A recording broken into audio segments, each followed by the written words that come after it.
Hello everyone, my name is Aditi Shake. I am intern under the Singhs and Malik Associations. The topic that I have chosen is the Contract Act 1872. Now let's start with the definition of the Contract Act 1872.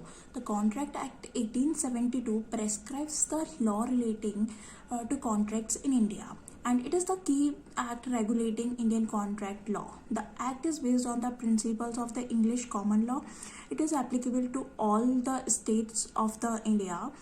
It determines the circumstances in which promises made by the other parties to a contract shall be legally binding under Section 2H of the Indian Contract Act.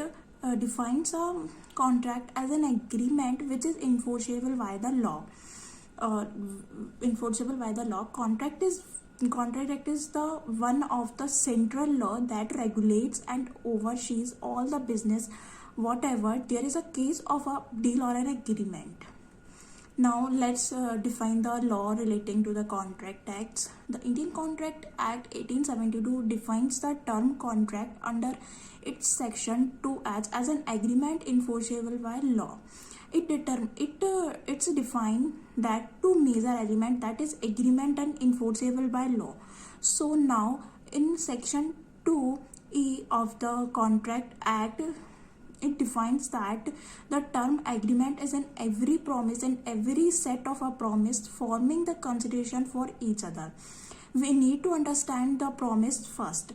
That the term promise is defined in the section 2B, that is whatever the person whom the proposal is made signifies his assent thereto. The proposal becomes an accepted proposal. A proposal when accepted becomes a promise. That means is agreement equal to offer plus acceptance.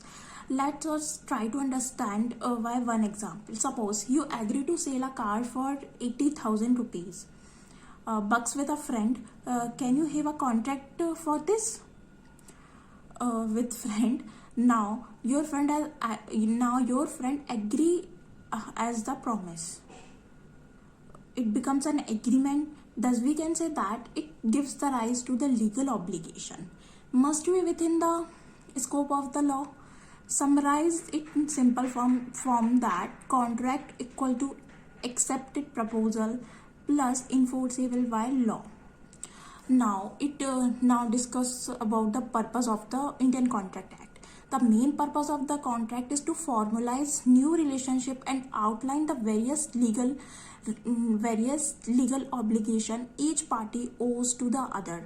And Contract Act determines the circumstances in which promise made by the parties to a contract shall be legally binding under section 2H. That Indian contract defines a contract as an agreement which is enforceable by law.